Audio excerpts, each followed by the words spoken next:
ভারতের জমিনে দিল্লি শাহী জামে মসজিদ একটা বিশাল আকারে মসজিদ আছে, যেটা ইতিহাসের মধ্যে ঐতিহাসিক এক মসজিদ। যে মসজিদটা বানিয়েছেন বাদশাহ শাহজাহান, সম্রাট শাহজাহান এই মসজিদটা বানিয়েছেন। আজকে আমরা শুনব এই মসজিদটা নির্মাণের পিছনের ইতিহাস, এখান থেকে আমাদের কি শিক্ষা।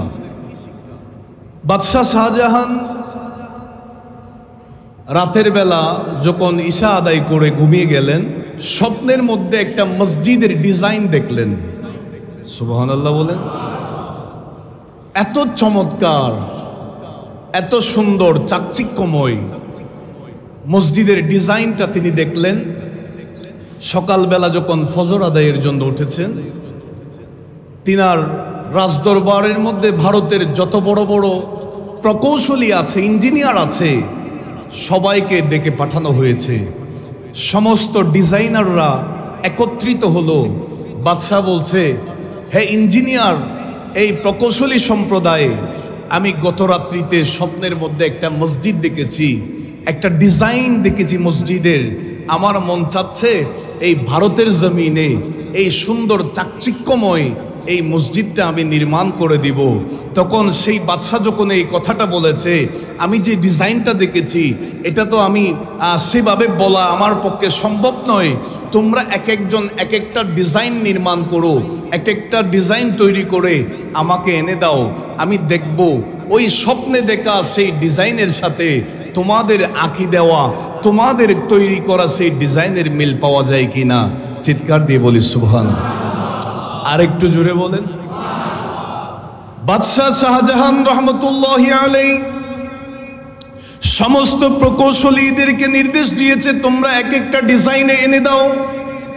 আমার বাবারা বায়ারা, রাজ দরবারের মধ্যে ভারতের জমিনে সর্বোচ্চ পর্যায়ের যতগুলা ইঞ্জিনিয়ার আছে, প্রকৌশলী আছে, সমস্ত প্রকৌশলীরা একত্রিত হয়ে এক একজনে অত্যাধুনিক চমৎকার সুন্দর করে করে মসজিদের ডিজাইন আকৃতি এই ডিজাইনটা এনে দিয়েছে তৈরি করে। বাদশার সামনে উপস্থাপন করা হলো। এক একটা ডিজাইন দেখার পরে বাদশাহ সেই ডিজাইনগুলো রিজেক্ট করে দিয়েছে। এক একটা ডিজাইন দেখছে, রাতে যেই স্বপ্ন দেখেছে, যেই ডিজাইনটা দেখেছে, সেই সুন্দর আকৃতির মসজিদের ডিজাইনের সাথে কোনো আকৃতির সাথে মিল পাওয়া যাচ্ছে না। বাদশাহ শাহজাহান রহমতুল্লাহি আলাইহি বড় চিন্তার মধ্যে পড়ে গেলেন, বড় টেনশনের মধ্যে পড়ে গেলেন। রাজদরবার থেকে বের হয়ে একজন আল্লাহর ওলির কদমে চলে গেছেন। ওই আল্লাহর ওলির দরবারে গিয়ে বলে, ওগো আল্লাহর বন্ধু, আল্লাহর ওলি, আপনার কদমে এসেছি বড় মুসিবতে পড়ে। স্বপ্নের মধ্যে আমি একটা মসজিদ দেখেছিলাম, এই মসজিদের ডিজাইনটা কোনো প্রকৌশলী আমাকে দেখাইতে পারে না। আমার মন চাচ্ছে মসজিদটা নির্মাণ করে দিতে, আপনি আমাকে একটু হেল্প করেন, সাহায্য করেন। ওই আল্লাহর ওলি বলেন, ও বাদশাহ শাহজাহান, আমার কাছে আসার দরকার কি ছিল? তোমার ঘরের মধ্যে লাঙ্গরখানার যেই বাবুর্চি আছে, সেই বাবুর্চির কাছে যদি যাও, তাইলে তো এই সমস্যার তিনি তোমাকে সুন্দর একটা সমাধান দিয়ে দিতে পারবে। আরো জোরে বলেন। বাদশাহ শাহজাহান আশ্চর্য হয়ে গেল। আমার রাজদরবারের লাঙ্গরখানায় বছরের পর বছর যেই মানুষটা রান্নার কাজে ব্যস্ত, যেই বাবুর্চিটা বছরের পর বছর কষ্ট করছে, ইনি এত বড় মাপের আল্লাহর ওলি হয়ে গেছেন। আমার বাবারা বয়ারা, বাদশাহ মনে মনে আফসোস করছে, আমি তো আল্লাহর ওলিকে চিনতে পারলাম না। আমি তো সেই বাবুর্চি যিনি খেদমত করেছেন, তিনি যে আল্লাহর এত মকামে চলে গেলেন, পজিশনে চলে গেলেন, আমি তো এটা বুঝতে পারি নাই কখনো। ওই বাদশাহ শাহজাহান আর দেরি করে নাই, সরাসরি চলে গেলেন রাজদরবারে। সেই বাবুর্চির খেদমতের মধ্যে চলে গেলেন। তিনার কদমের সামনে হাজির হয়ে অনুনয় বিনয় করে বলেন, ওগো আল্লাহর বন্ধু, আল্লাহর বলি, আপনার কদমে আমি বিনয়ী হয়ে গেলাম। আমি আপনাকে চিনতে পারি নাই, আপনার সাথে অনেক কথাবার্তা, অনেক কটুবাক্য হয়ে গেছে। আপনি আমাকে ক্ষমা সুন্দর দৃষ্টিতে দেখবেন। আপনার কদমের মধ্যে হাজির হয়েছি। আমি যে স্বপ্নের মধ্যে যে ডিজাইনটা দেখেছি, মসজিদের ডিজাইন, আপনি আমাকে এই সমস্যার সমাধানটা দিয়ে দেন। জোরে বলেন।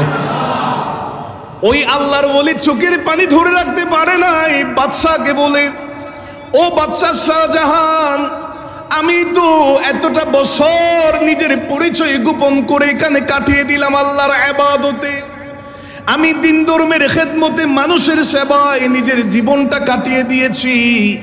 যেহেতু আপনি আমাকে চিনে ফেলেছেন, এখানে তো আর এক সেকেন্ডও থাকা যাবে না। বাদশা বলে, হুজুর, আপনাকে আর কোনো ডিউটি করা লাগবে না, কষ্ট করা লাগবে না। আপনাকে রাজকীয় মেহমান হিসাবে আমরা এখানে মেহমানদারি করব। ওই আল্লাহর ওলি বলেন, আমি আর এখানে থাকবো না, কারণ এখানে যদি থাকি তাইলে আমি আর ইবাদত রিয়াজত করতে পারবো না।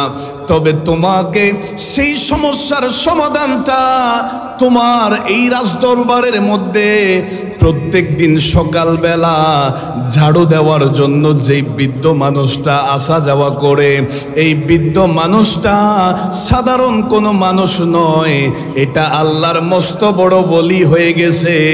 তিনার কদমে চলে যাও, তোমাকে তিনি সুন্দর আকৃতির মসজিদের ডিজাইনটা দিয়ে দিবে। জোরে বলেন, আরো জোরে বলেন।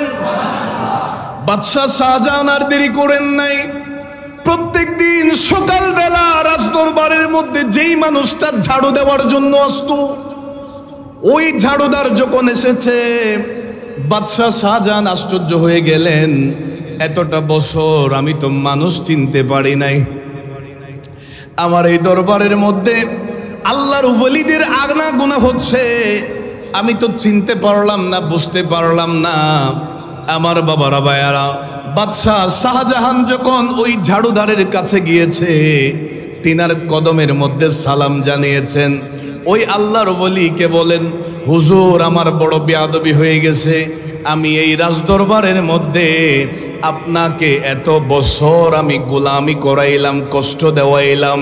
হুজুর, আপনি আমাকে ক্ষমা করে দিবেন। আপনার কাছে আমি এসেছি এই মুসিবতে পড়ে। এই যে আমি স্বপ্নের মধ্যে যেই মসজিদের ডিজাইন দেখলাম, আপনি আমাকে এই মসজিদের ডিজাইনটা দিয়ে দেন। আমার মন চাচ্ছে দিল্লির জমিনের মধ্যে এই সুন্দর চাকচিক্যময় মসজিদটা আমি নির্মাণ করি। ওই আল্লাহর ওলি মুহূর্তের মধ্যে এই সুন্দর আকৃতির মসজিদের ডিজাইনটা তিনি বানিয়ে দিলেন। জোরে বলেন, আরো জোরে বলেন। সেই সময়ে বাদশাহ শাহজাহান রহমতুল্লাহি আলাইহি তিনি দিল্লি শাহী জামে মসজিদ নির্মাণ করেছেন। আর একটু জোরে বলেন। এখান থেকে আমাদের বড় শিক্ষা, ওলি আল্লাহদের দরবারে একজন বাবুর্চিও আল্লাহর ওলির ওলিয়তের সর্বোচ্চ মকামে পৌঁছতে পারে। কথা বলেন ঠিক কিনা?